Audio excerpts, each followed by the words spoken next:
Hi, everyone, and welcome to Pineapple Support's webinar of Mindfulness for Self-Love, Integrating Buddhist Psychology, Somatic Practices, and Polyvagal Theory.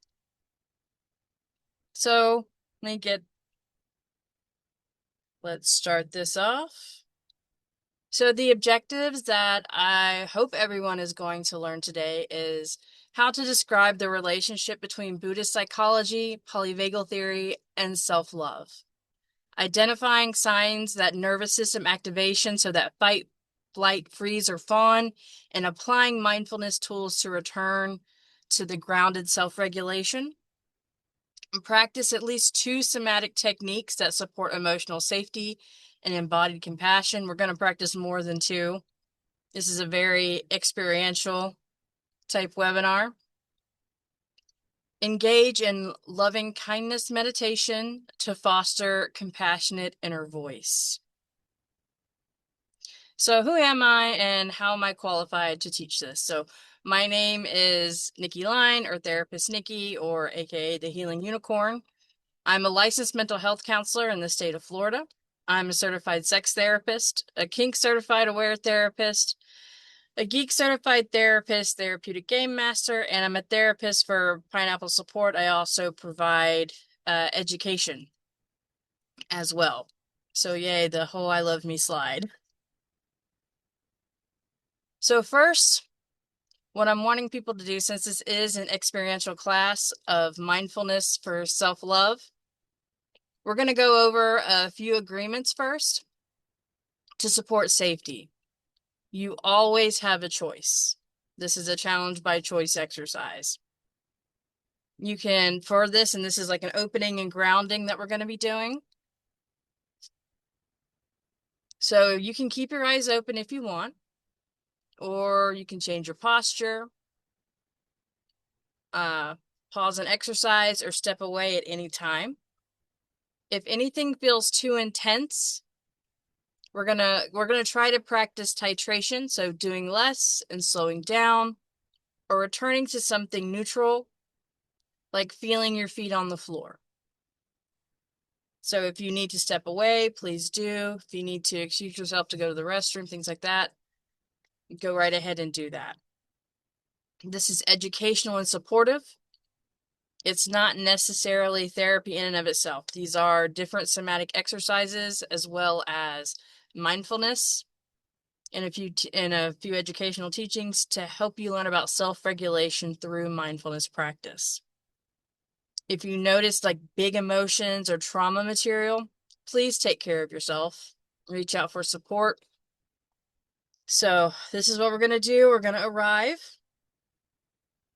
So I want you to take one hand and place it on your heart or your belly, only if that feels okay to you. If not, rest your hands wherever is comfortable, in your lap, by your sides, whatever works for you. First, I want you to orient gently, looking around the room. Let your eyes land on 3 neutral or pleasant objects. I want you to notice the colors and the shapes and the light. Just letting your head turn slowly.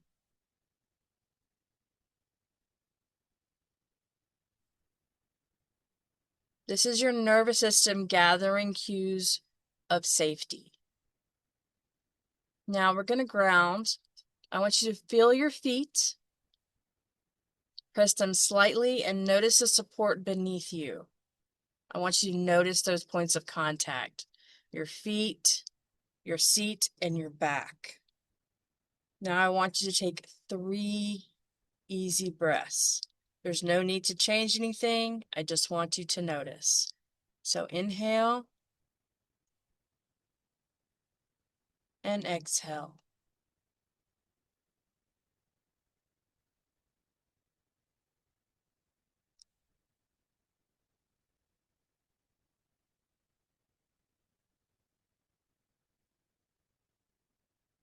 Quietly to yourself, while you're noticing your breath, I want you to name 3 things you can see, 2 things you can feel in your body, and one thing you can hear.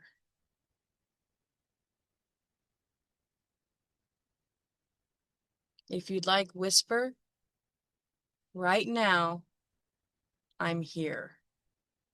Time and space, and saying, I am here right now. I'm choosing to be here.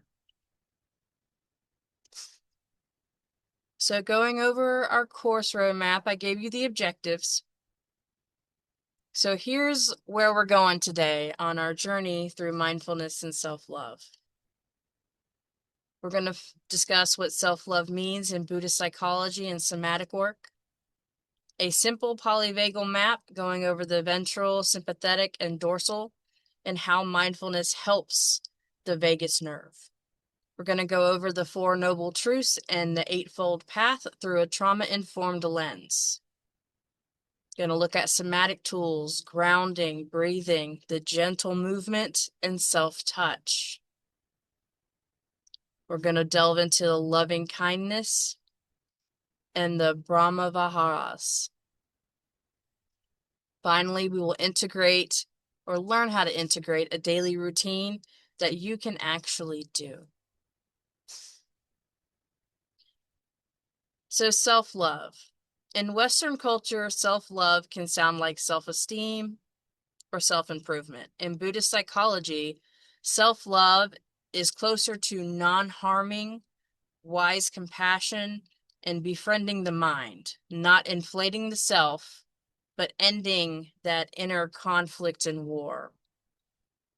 The working definition today for self-love is a practice of meeting your experience with kindness, honesty, and care, especially when you're struggling.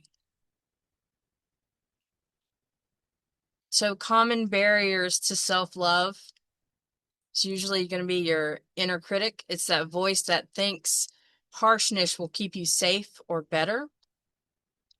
Shame, that felt sense of something is wrong with me. Remember, shame is I am wrong. Guilt is I did something wrong. So that feeling of shame. Dysregulation. When the nervous system is in survival mode, compassion can feel inaccessible. Mindfulness, being present, moment awareness. This helps us notice what's happening without immediately believing or obeying it. As Kabat-Zinn teaches, mindfulness is paying attention on purpose in the present moment without judgment. What I like to tell my clients when I'm going over mindfulness, it's not about, sitting on a mountaintop, cross-legged and going home. It's actively choosing what we're focusing on. We're taking back autonomy of our own thoughts, and we're choosing to be in the here and now. So with a quick check-in, on a scale from 0 to 10, how available does self-kindness feel right now? There's no need to share. I just want you to notice. This is information for yourself, for what's happening in this moment. And it's okay, whatever the answer is.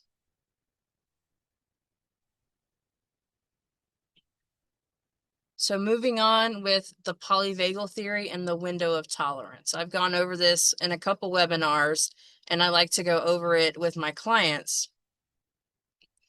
So Polyvagal Theory gives us a map of why self-love can be easy one day and impossible the next. Like one day you're feeling, yeah, I got this. And the next day it's like, oh, where am I at? Your body is constantly scanning for safety or threat. So remember at the beginning, I was like, hey, I want you to look around and have those cues for safety. This is giving information to your nervous system. And often this is outside of our conscious awareness. We don't consciously do this from moment to moment. This scanning is called neuroception. So with the polyvagal theory and the vagus nerve and with neuroception, we have 3 parts of what they call the polyvagal ladder. So the one that we want to be in is ventral vagal, and that's feeling safe and connected. There's more curiosity, there's compassion, and social engagement. You feel free to connect with people in this state. It feels safe. Now, if for some reason our nervous system gets the cue that something's off, that something is unsafe, then we go into our sympathetic nervous system, which is the mobilization. That's where we start to go into fight, flight. This is where anxiety and irritability and urgency happens, where you have the need of, I need to fight here, I need to argue, or I need to get away. I need to run away. I don't need to be here anymore. And when that has been exhausted, we'll go into dorsal vagal, or that's the shutdown. So that's the freeze and collapse. So numbness, heaviness, disconnection. This is hypoarousal. When it's like we don't know what to do, so we're just going to freeze and we're going to shut down. You'll get like the 1,000-yard stare, or you just feel like you can't say anything, you can't do anything. That's when you're in dorsal vagal. I've had individuals when I've been in group therapy a long time ago. I've had people when they start discussing trauma, or someone else in the group is discussing trauma, you will see them actively start to fall asleep. And it's not because they're tired. It's because their nervous system feels that this is too unsafe and they can't leave, so they shut down. And there's also another response that happens that we talk a lot about, also known as fawn. And this is appeasing to stay safe. This is in the sympathetic nervous system. So when we're looking at this, we also have a window of tolerance. And when we're inside our window of tolerance, we feel emotions and we stay present. So that's more ventral vagal. When we're outside of it, our body prioritizes survival. So if we're looking at this infograph, when you're in your window of tolerance, everything's hunky-dory, you're able to talk, connect, what's going on. But then when we start to get dysregulated, this is when you can start to feel agitated. So when you're going to hyperarousal, like between really hyperaroused and fine is that dysregulation. So you're going to feel anxious, revved up, angry. You don't feel out of control, but you also don't feel comfortable. And the same is true for the dysregulation in the opposite direction. When we're going towards hyperarousal, you're going to begin to feel like you're shutting down. You may feel a little spacey, you're going to lose track of time, or start to feel sluggish. You don't feel out of control, but again, you don't feel comfortable. This dysregulation space, when you're doing trauma work, this is where you want to be when you're doing trauma work. Because then we can do exercises to ground, kind of like this mindfulness self-love that we're going into. So when we're doing these grounding techniques and regulation techniques, it starts to teach your nervous system that you can go back into the window of tolerance. Now, when we let it go too far and we don't regulate, we will go into, if we're going to go up, like we're getting agitated and anxious, we're going to go into hyperarousal.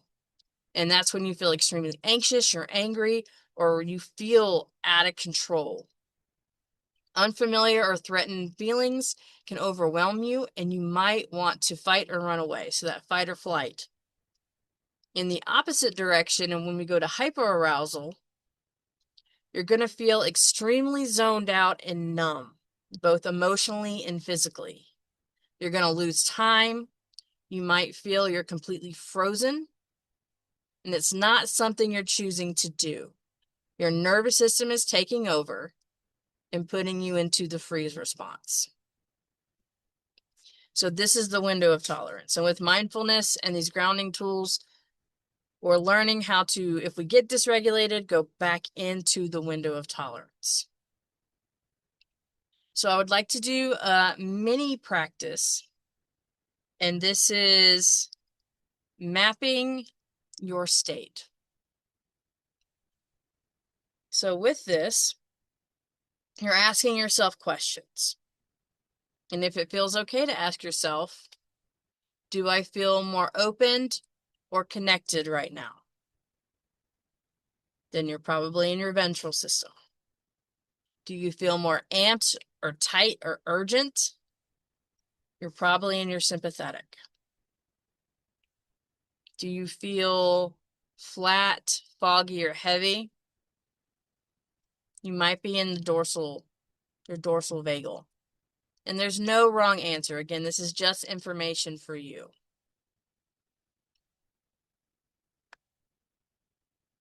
And after you've gathered this information, I want to try a regulation skill. It's called pendulation. So with pendulation, I'm going to want you to get in a comfortable position. So something neutral or pleasant for you. And in that, finding a sensation that is neutral or pleasant in your body. Maybe it's the warmth in your hands, the support of a chair, or your breath. Now notice one mildly uncomfortable sensation, just like 5% intensity.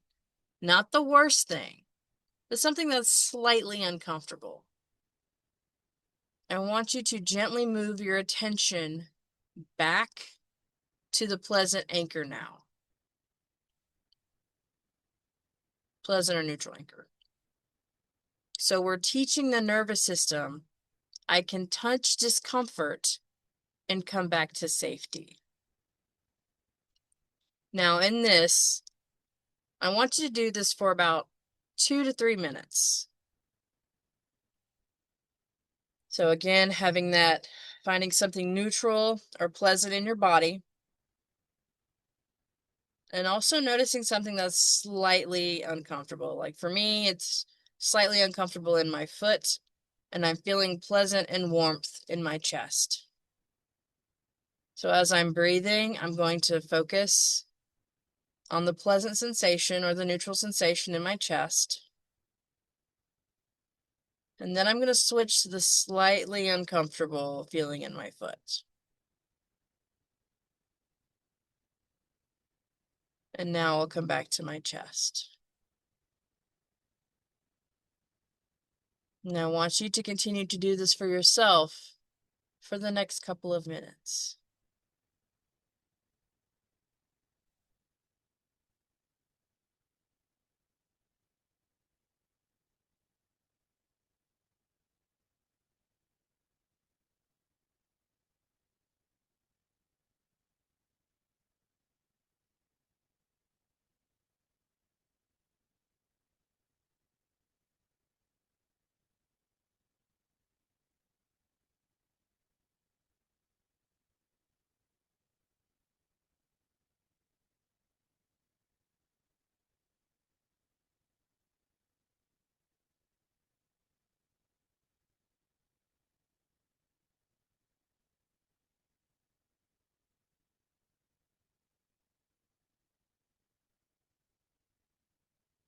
I'm just going to set a timer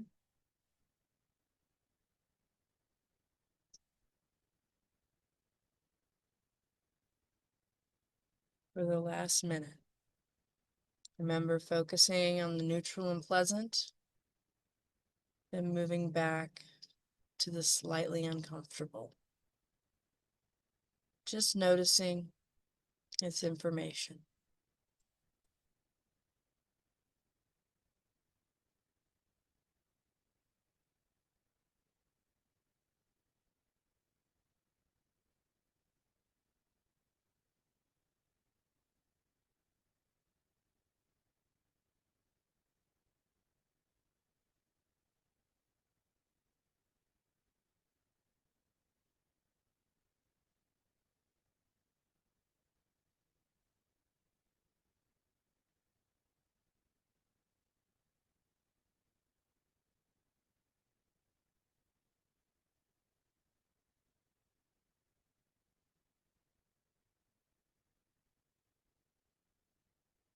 All right, and back.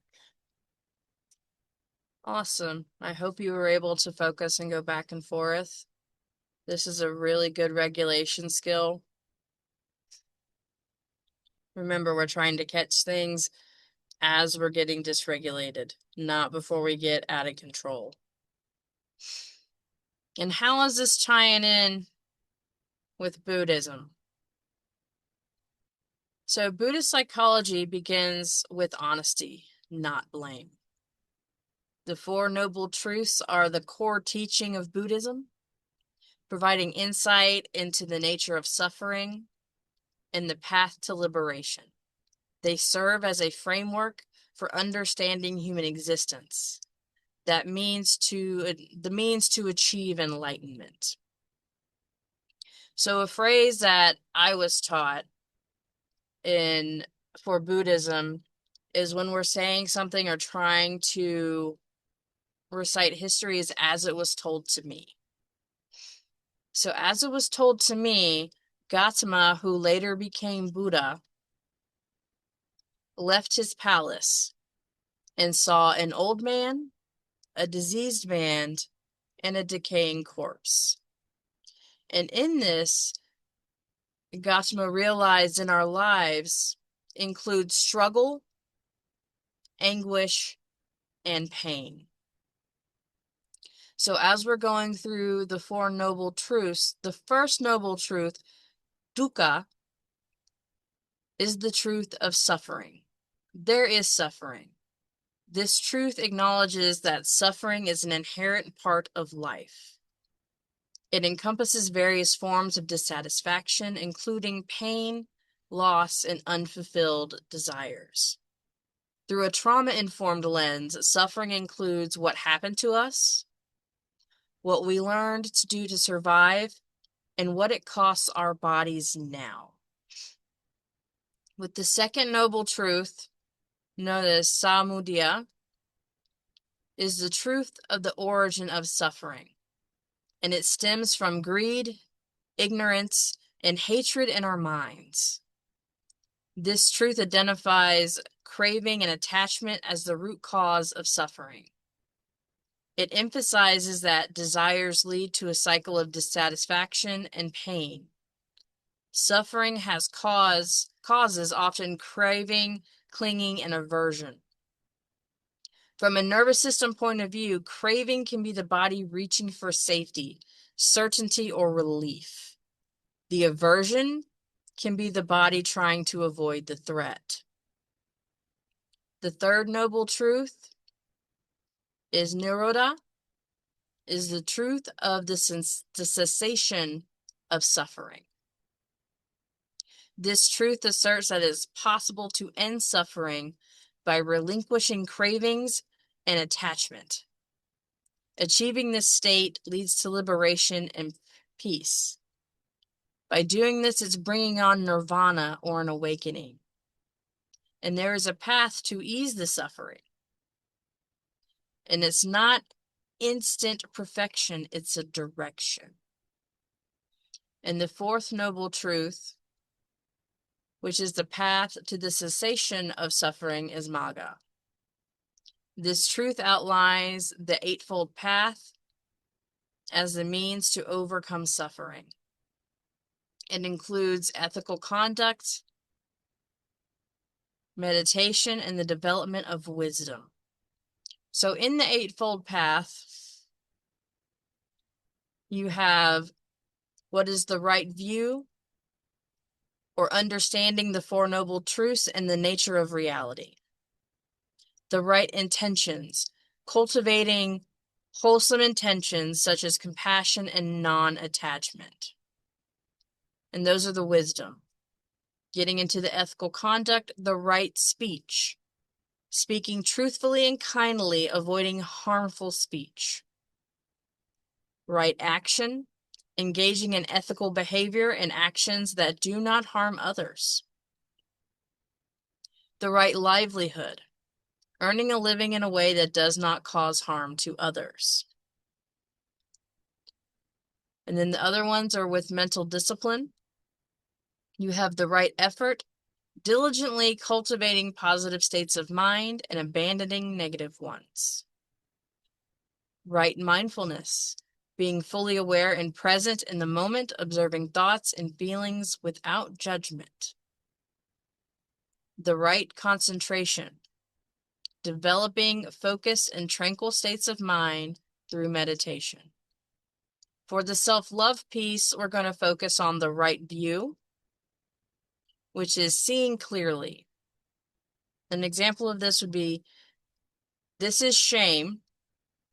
This is a survival response. It is not my identity. We're also going to look at the right effort or wise effort. So we're not forcing and we're not collapsing. Effort that supports regulation. So right now I want you to reflect on the very brief overview of the Four Noble Truths and the Eightfold Path. And thinking of a moment that you were hard on yourself. If that inner critic was trying to protect you, what was it afraid would happen if it softened?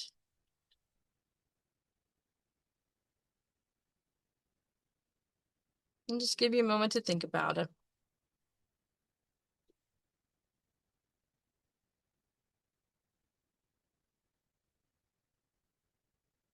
And now with the reframe, saying, thank you, protector. I see you're trying to help, and I'm choosing a kinder strategy now. So remember, anything that you say, like be careful what you say to yourself and even think about yourself, because you are listening. Your body is listening. So being able to be like, thank you. I get what you were trying to do.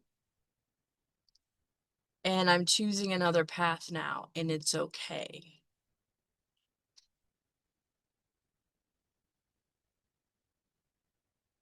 So moving on to some somatic tools for self-compassion.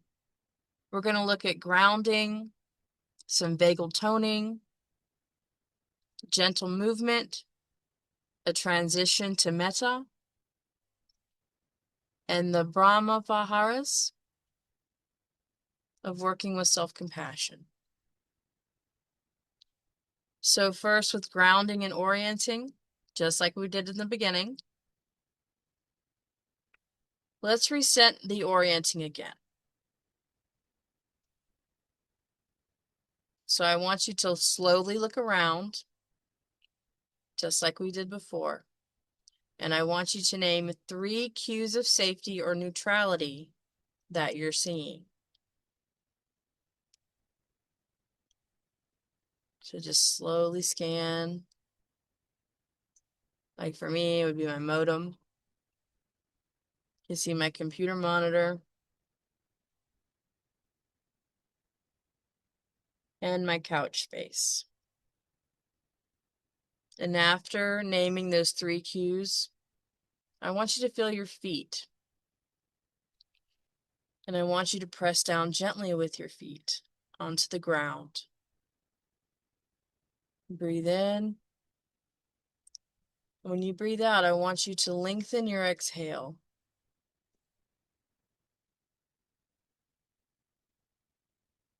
And the reason why we have a longer exhale than inhale, that's a cue to our vagus nerve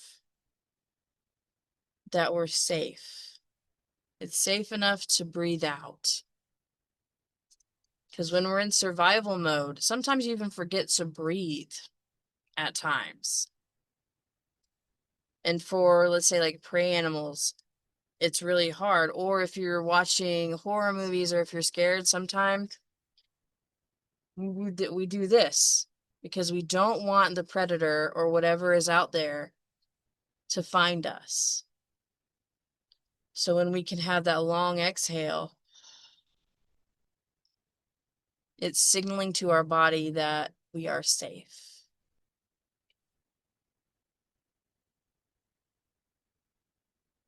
So with vagal toning, there are certain sounds that can help,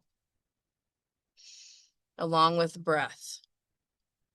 So in this exercise, you're going to inhale, like we'll use the same breath ratio. So inhale for 4, you're going to exhale for 6. If that count is too uncomfortable for you, you can return to natural breathing. It's okay.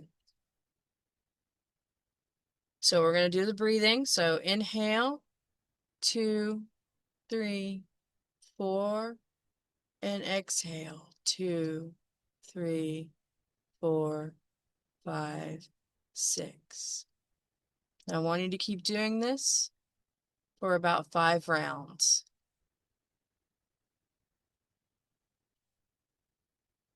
Exhale, 2, 3, 4, 5, 6.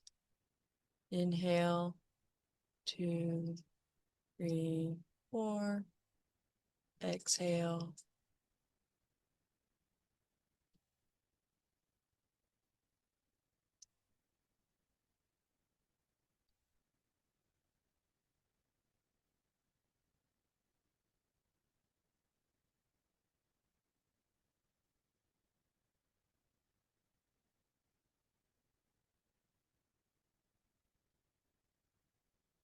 Now after this last one, I want you to add a gentle sound to the exhale. It could be like a hum. It could be an om. The hum on the exhale for 3 rounds. And I want you to feel the vibration in your throat, in your face, and in your chest.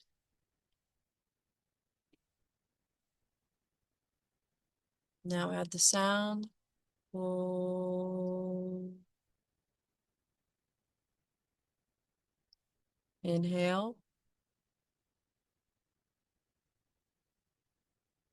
Exhale. Om.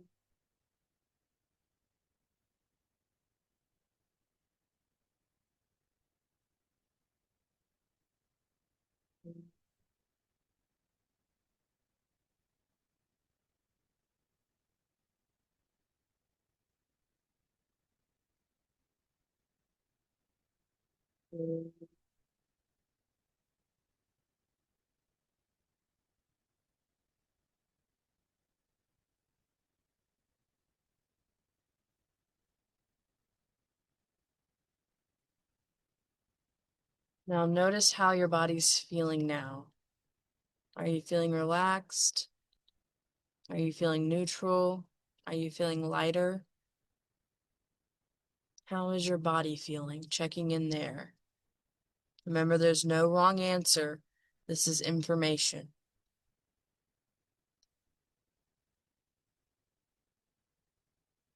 And moving on to gentle movement and self-touch. So if it feels supportive for you, I want you to roll your shoulders slightly. You can roll them slowly forward. Again, this is gentle. Back. Gently, I want you to tilt your head from side to side.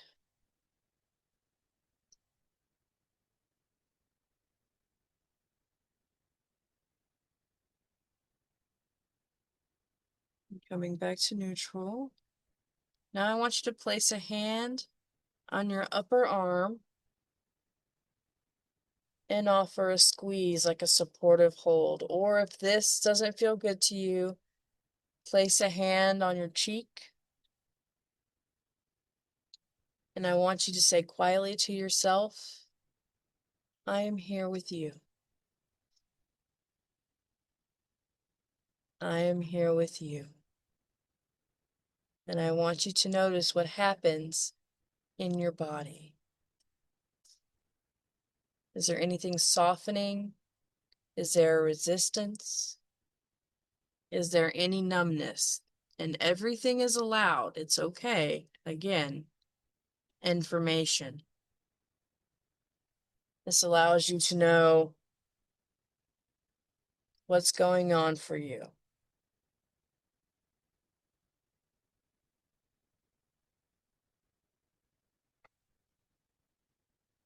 And if you're writing things down, just record it or make a mental note. Now we're going to transition to Metta. So I want you to find a comfortable posture. You can have your eyes opened or closed or softened. So you're just looking, you're not staring at anything. And once you find that, I want you to bring up an image of yourself.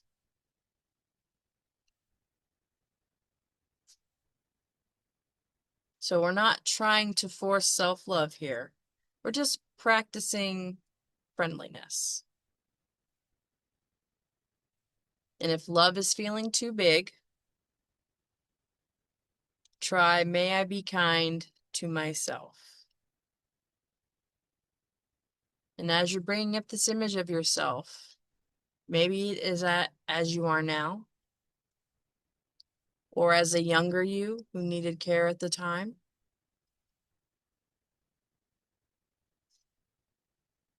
Just focus on you and how you're feeling. And I want you to begin offering phrases. Choose the ones that feel most true and repeat them silently. Some of the phrases are, may I be safe. May I be held in compassion. May I be free from shame. May I trust my goodness. May I live with ease. If the mind argues, that's okay. When you notice it, return to one phrase like a steady handrail that felt the most true. Could be, may I be safe. Or may I live with ease. Now I want you to place a hand on your heart or your belly, if you like, and let the phrases land, not as demands, but as an intention. I want you to take 3 breaths.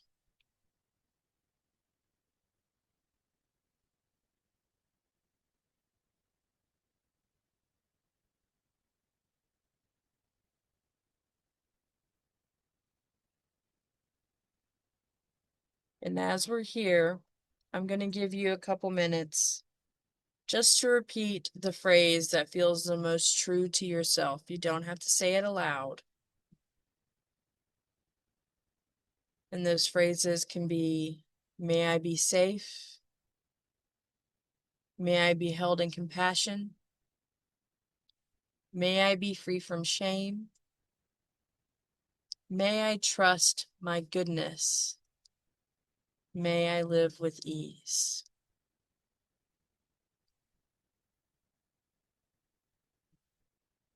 I'm going to set a timer for a couple minutes just for you to sit with that.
Take your last couple deep breaths.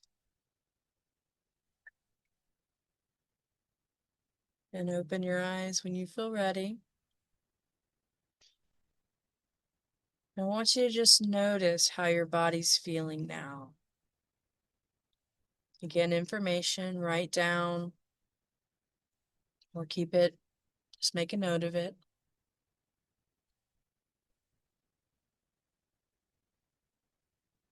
Now I'm wanting to move to the Brahmaviharas, or the 4 heart practices. In the Brahmaviharas, there are 4 qualities that are trained. You have Metta, which is loving kindness. Put simply, it is wishing well to others. And you have the Karuna, which is compassion. It is the quivering of the heart in response to suffering. And the Mudita, which is joy, is an opening that the heart in response to happiness. And the Upekkha, or equanimity, is a factor that keeps us stable with an opening heart.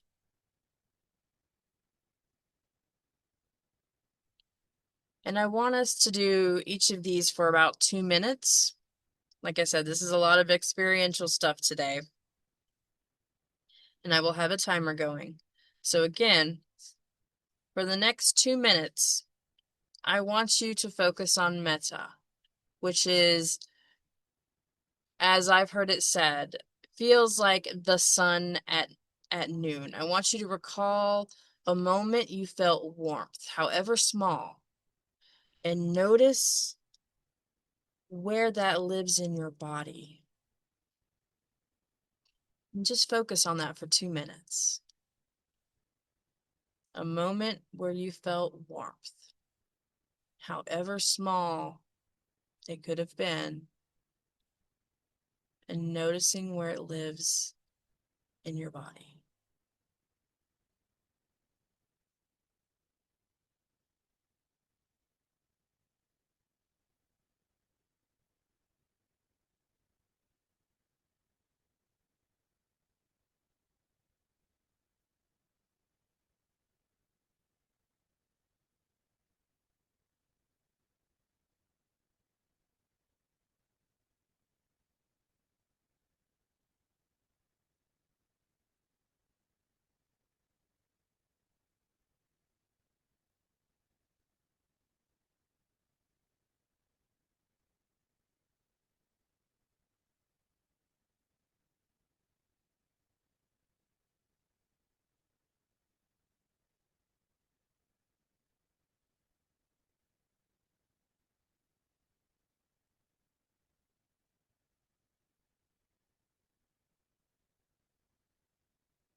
And now I want you to shift to the karuna, which is compassion, which is, I've heard it said, like the sun at dusk.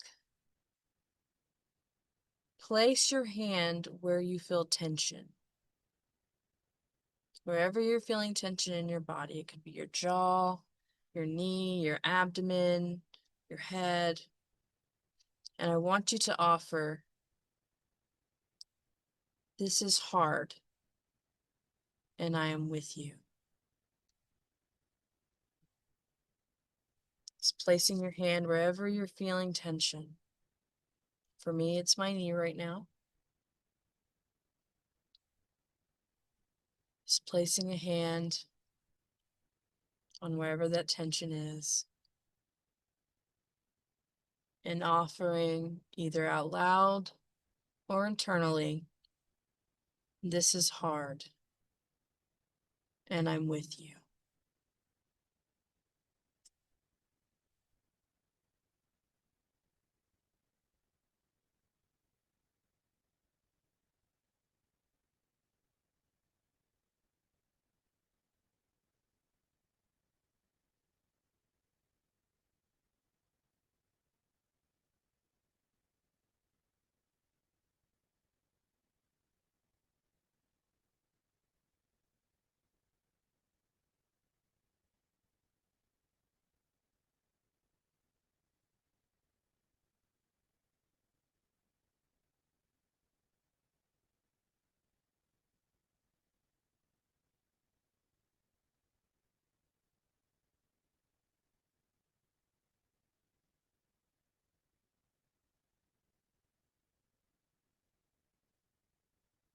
Now I want you to transition to the mudita or joy, as I've heard it called, the sun at dawn. I want you to remember a tiny, pleasant moment. It could be sunlight. It could be a song, a pet. I want you to let your face soften at the thought of this.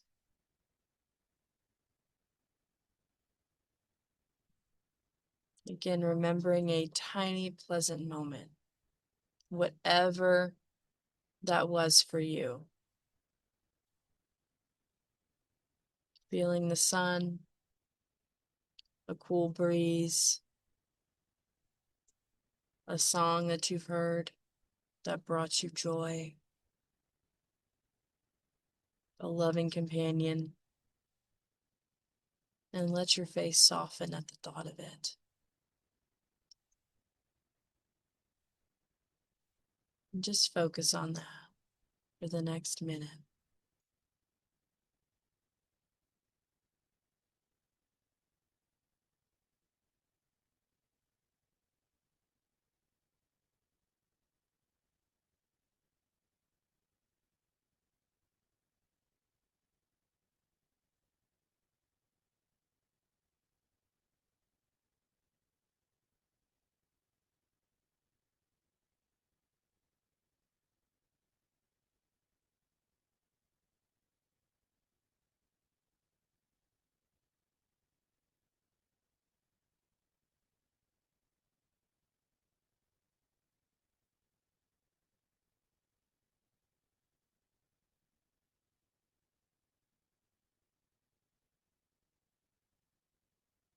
Now I want you to shift to upeka, or equanimity.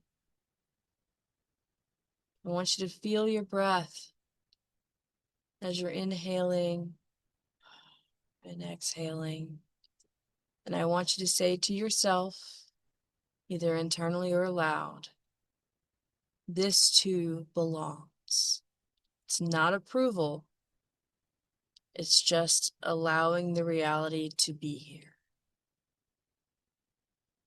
So feeling your breath and saying to yourself, this too belongs. Not as an approval, but just allowing that reality to be present.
Take your last couple breaths. Then when you're ready, I want you to open your eyes.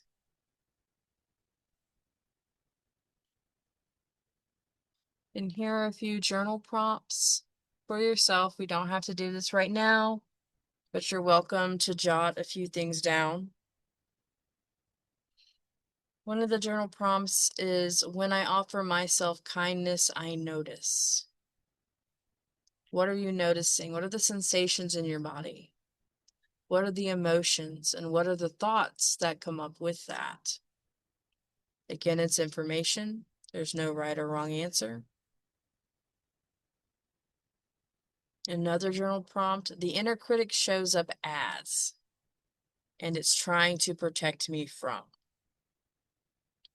When I've done this prompt with others, they've had their inner critic show up as a parent, a different authority figure, a different view of themselves.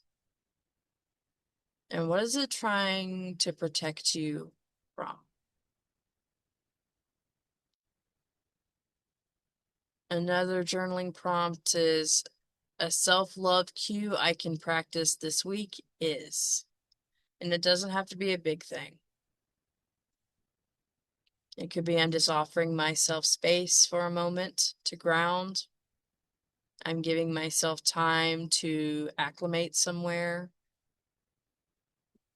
I am reframing my thoughts, as we've talked about earlier, as it was a survival mechanism. That's not who I am. It's how I learned to survive and respond to things. And I'm choosing a different path.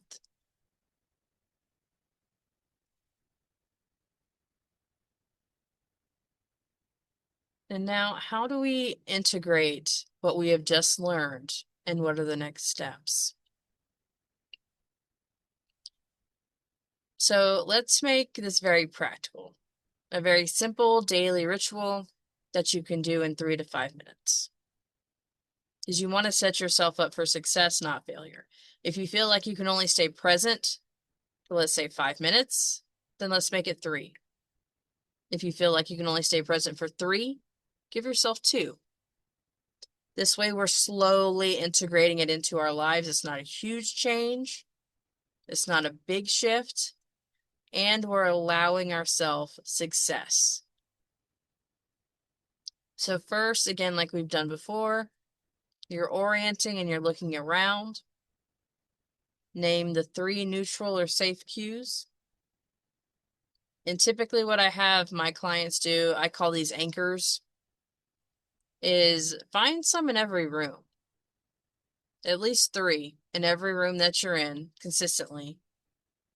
And these anchors weren't present at the time of a traumatic event, or they remind you of safety and that they're not going to move. So you know where they are. And then again, the grounding, like we've done before, you're putting your feet on the floor, gently pushing into the floor. And your exhale is going to be longer than your inhale. Because again, this is cueing our vagus nerve that we are safe. It is safe to breathe. It is safe to make sounds. And with the phrase for your Metta line, remember those few that we had before. May I be safe, and may I be kind to myself. And then with your choice, your autonomy, choose one small action of care. And that could be taking a drink of water, allowing your body to stretch in a comfortable, gentle way, setting a boundary with somebody. And again, a boundary is something that keeps you safe. It's not setting an expectation of others. It's saying what you are going to do to keep yourself safe. So if somebody, let's say, is talking to you in a rude manner, you can say, I'm not engaging in this conversation. I am walking away. So again, the action is yours. It's not theirs. You're choosing to get up and leave. So a boundary is what we do. A rule is governing somebody else's behaviors. So you can set a boundary. Text a friend to make a connection. Doesn't matter if they haven't texted you in a while or they haven't done anything. What are you choosing to do? Because this is about you, your choice, and your autonomy, and your self-love and compassion. If you want to reach out to a friend, reach out to them. Self-love in and of itself is not a performance. It's nervous system training plus wise compassion. And I appreciate you taking the time to practice with me today and learning about Buddhism, as well as Polyvagal Theory, self-love and compassion, and how to integrate it into your life. Before we leave, I want you to take a moment to reorient to the room, feel your feet, and gently transition back into your day. And if you're interested and you want to ask me questions or more information, feel free to email me at therapistnicki@harmonyusinc.com. I'm at Facebook and Instagram at therapist_Nicki. And also you can find myself on the website of harmonyusinc.com. Thank you so much, and may you find peace and liberation in your path. And if you're interested in some of the reference that I used, here are a few. So again, thank you so much, and I look forward to teaching again soon. Bye.